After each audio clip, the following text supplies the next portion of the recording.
So, ayan guys, magluluto tayo ng carchoffi, archox. Yan. Archox. Fresh archox. Ito, aray. Fresh siya. Magugwantisan ako pero pwede pa namang ano to. Yan. Yan, ganyan siya. Ano to eh. Matulis. Yan.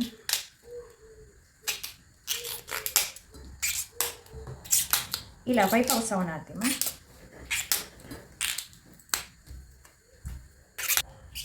Yan, naglagay ako ng bowl na ano, ilagay natin dyan para hindi mangitim yung archox. Minsan nilalagyan ko yan ng lemon, pero ilutin ko naman kaya ayan. Yan, tanggalin natin yung ano, yung parang balbas niya. Yan o, parang balbas. Tanggalin natin yan. Yan. Yan. Tanggalin natin. Yan. Depende kung anong gusto mong size. Ako, gusto ko yung ano, mas manipis. Yan. Ilalagay natin dyan para hindi siya matitim.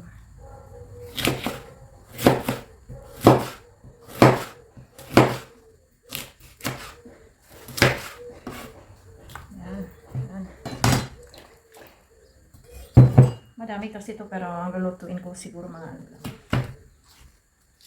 4 or 5. Masarap to. E minsan pag nagluluto ako nilalagyan ko din ng shrimps. O kaya yung bacon na yung cubes. Yan, fresh na fresh. May ano kasi. Bagong kadidilig siguro nila ito kasi may ano pa. Talagang kinuha namin hindi namin sa ano. Sa farm ng archox dito sa malapit. Ayan. Sayang hindi ko lang na video. Ayan. Tinanggal natin yung malbas.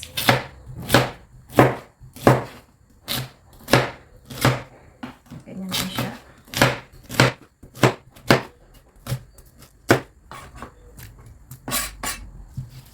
Oops. Pero gusto ko ding ano, kasi ano siya, fresh siya, yung itong ano niya, ano bang, stem. Pwede din siyang iluto. Kasama, tatanggalin ko yung balat. Kasi sayang eh.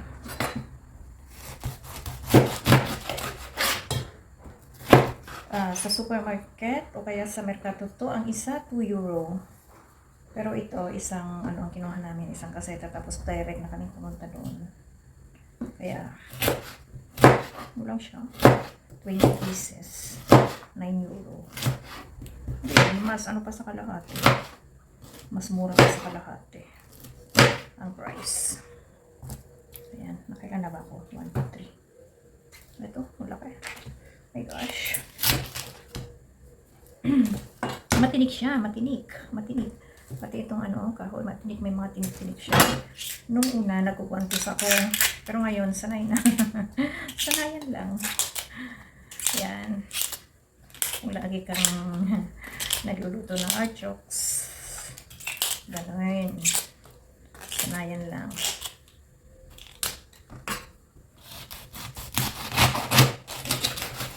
Oops.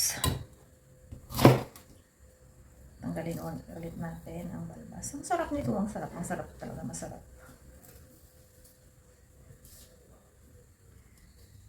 Kasi season pa ng archox, kaya yun.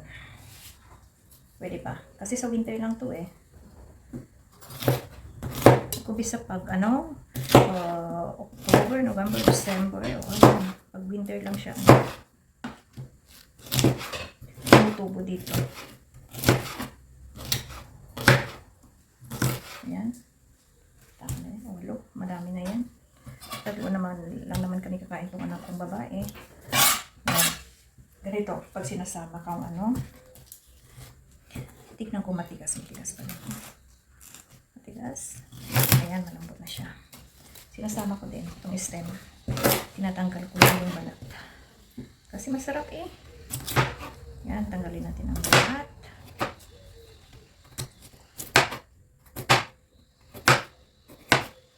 Patiin sa gitna. Ay, hindi ko nahati. Malagyan.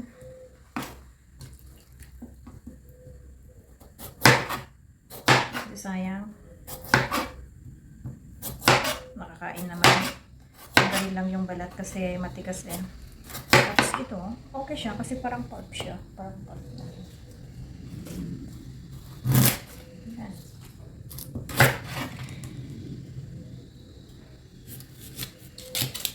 Ito ang aming lunch ngayong weekend. Nakakapagluto ako sa bahay pag weekend. Meron naman nakapagluto din ako pag weekdays. Kaso lang late na.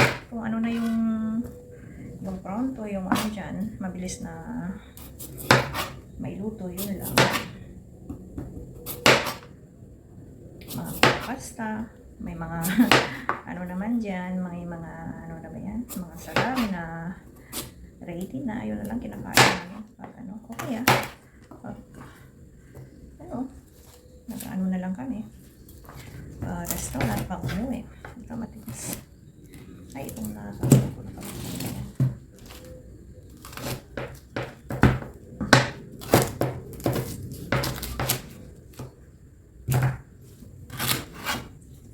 Yan.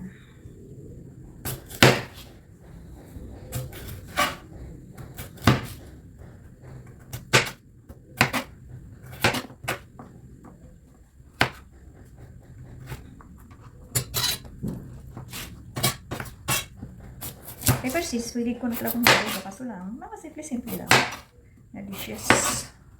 Hindi naman tayo mga professional o mga chef.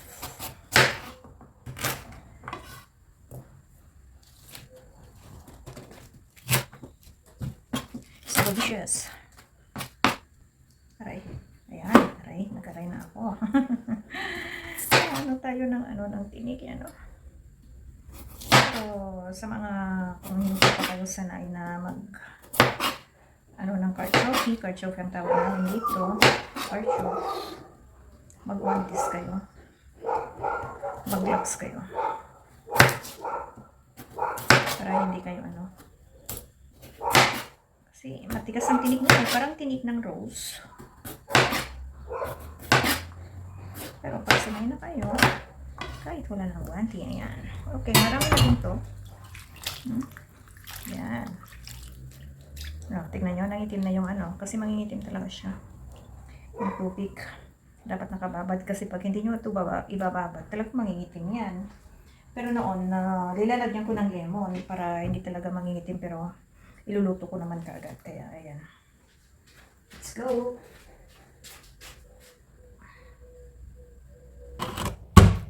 Dalawang bawang. Yan. Tanggalin natin ang balat.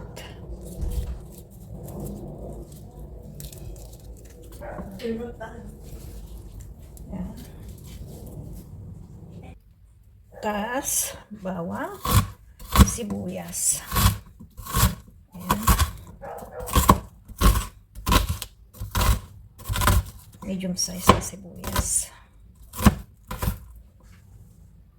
Ang nilalagay ko ito, extra virgin oil. Pwede din kahit anong oil. Cooking oil, canola oil, mga normal oil. Yan, mainit na siguro. Yan, lagay natin yung bawang.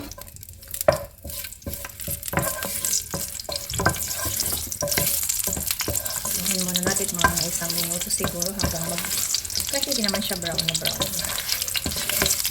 Yan. Ganyan lang. Ayan, okay na yung bawang. Maglalagay ako ng sili. Yan. 2 sili. Ayan. Halo-halo. Then, yung sibuyas.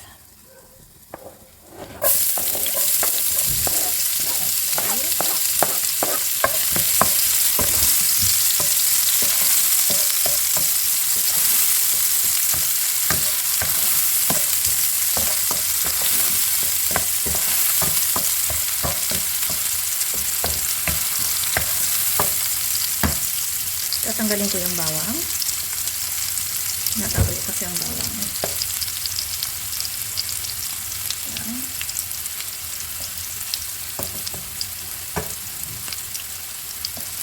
Mga ay kasi ayaw nila yung ano, yung bawang. Ginagamit lang nila na ano,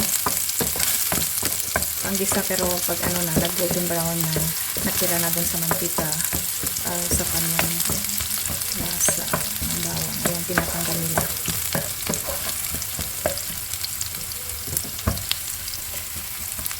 Ayan, then, tinanggal ko na yung tubig. Ayan, yung ketchup natin. Lagay na natin.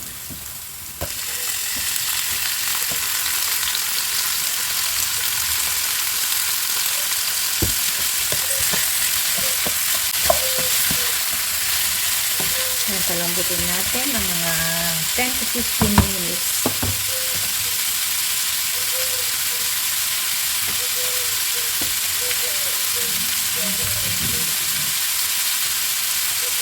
Maglagay tayo ng kalahating baso ng tubig.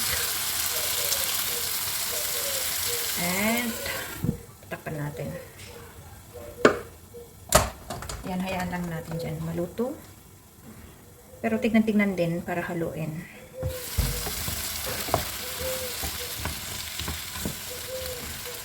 Medium fire lang siya. Yan. Ayan, tignan natin after 15 minutes. Oh! Yan, okay na siya. Pronto na. Malambot na. Nilagay naman natin ang pasta.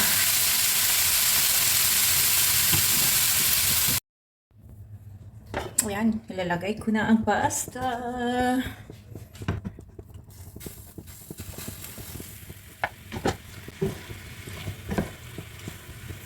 Yummy, yummy.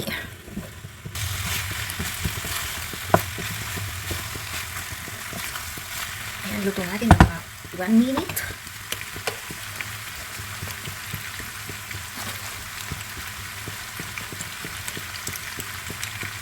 Then, lagyan natin ng parsley. Ayan, parsley.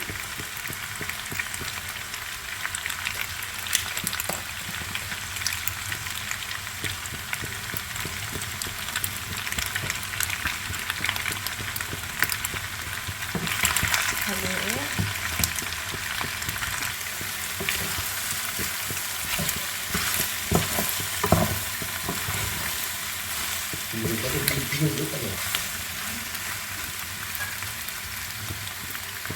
Ayan, ready na ang ating pasta. Kung ketchup.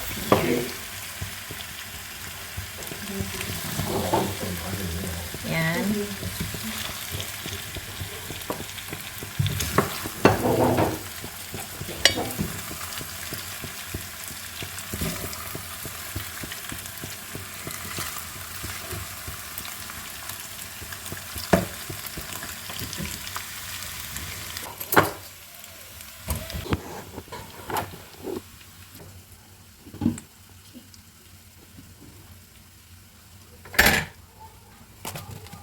Din natin Parmesan cheese. They can, you know.